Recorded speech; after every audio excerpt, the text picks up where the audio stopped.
नमस्कार मैत्रिणींनो, सीमाज रेसिपीमध्ये आज आपलं स्वागत आहे. मी बनवणार आहे अशी थंडगार आणि भन्नाट डिश जी लहानांपासून मोठ्यांपर्यंत सगळ्यांनाच आवडते. Oreo ice cream. सगळ्यांना वाटतं की आईस्क्रीम बनवणं खूप अवघड आहे, पण ही रेसिपी इतकी सोपी आहे की एकदाच केली की पुन्हा पुन्हा कराल. तर मी अर्धी वाटी दूध घेतलेलं आहे आणि त्या दुधामध्ये साधारणपणे 4 चमचे असं मी दूध पावडर घातलेली आहे आणि ती छान अशी मिक्स करून घेते. हे आपलं बॅटर छान तयार झालेलं आहे. आता मी इथं कढईमध्ये 1 कपभर दूध घेतलेलं आहे आणि त्या दुधामध्ये आपल्याला एक अर्धी वाटी साखर घालायची. दूध छान असं गरम झालेलं आहे, पाहू शकता तुम्ही. इथं मी एक अर्धी वाटी अशी साखर घालून घेते आणि ते छान आपल्याला हलवून घ्यायचे. छान असं वितळवून घ्यायची साखर. पाहू शकताय तुम्ही आता साखर वितळत आलेली आहे आणि यामध्ये मी आता आपण तयार केलेलं जे बॅटर आहे दुधाचं ते मी मिक्स करते.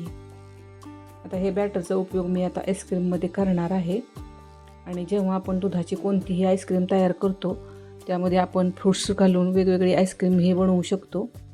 आता पाहू शकताय तुम्ही छान असं दूध घट्ट व्हायला आलेलं आहे आणि एक उकळी येईपर्यंत हे आपल्याला गॅसवर ठेवायचं.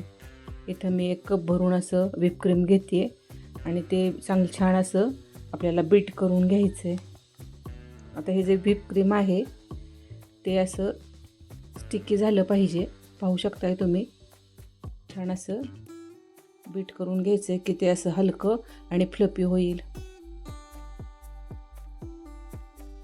पाहू शकताय तुम्ही असं व्हिप क्रीमचा जर आपण वापर केला कोणत्याही आईस्क्रीममध्ये तर आईस्क्रीम असं छान होतं, स्मूथ असं चवीला लागतं. या आईस्क्रीमला मी जे साहित्य घेतलेलं आहे ते फार कमी आहे आणि हे सगळं साहित्य आपल्याला घरात सहज मिळणारं असं आहे.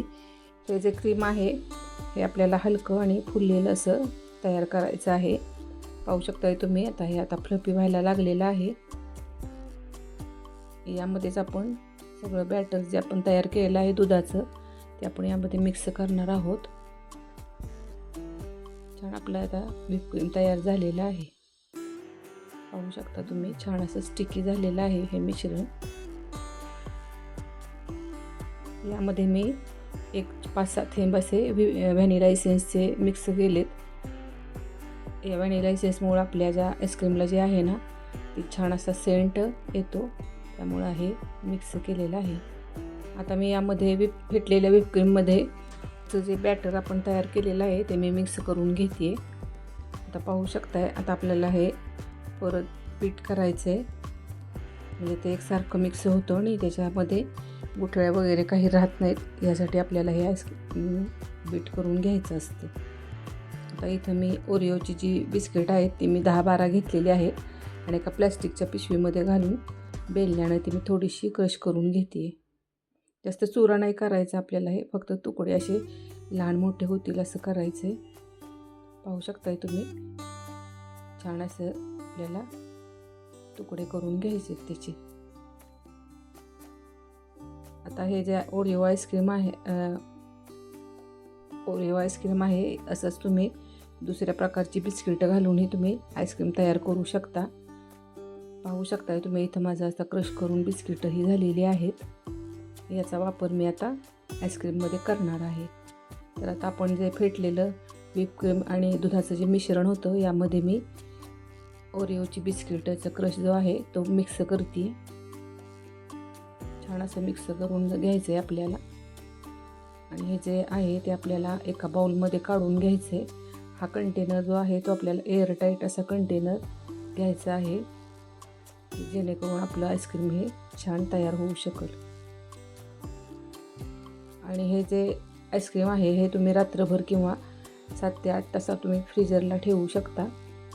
इथं मी वरून थोडेसे क्रश केलेले ओरिओचे तुकडेही घालते आणि आपल्याला हे फ्रीजमध्ये ठेवायचे. आता माझं आईस्क्रीम हे तयार झालेलं आहे. आता मी सर्विंग बाउलमध्ये सर्व करते हे आईस्क्रीम. पाहू शकताय तुम्ही छान असं टेक्स्चर आलेलं आहे आईस्क्रीमला. आता मी अजून दुसरा स्कूप पण घेतला आहे आणि आपण असं आईस्क्रीम हे तयार करू शकतो घरच्या घरी. विकतची जी आईस्क्रीम मिळतात ते फार गोड असतात. आपण घरच्या घरी आपल्याला हवी अशी आईस्क्रीम तयार करू शकतो. माझी ही रेसिपी तुम्हाला आवडल्यास माझ्या चॅनलला सबस्क्राईब करा, लाईक करा, शेअर करा आणि कमेंट हे करा आणि तुमचा अभिप्रायही द्या. Thanks for watching.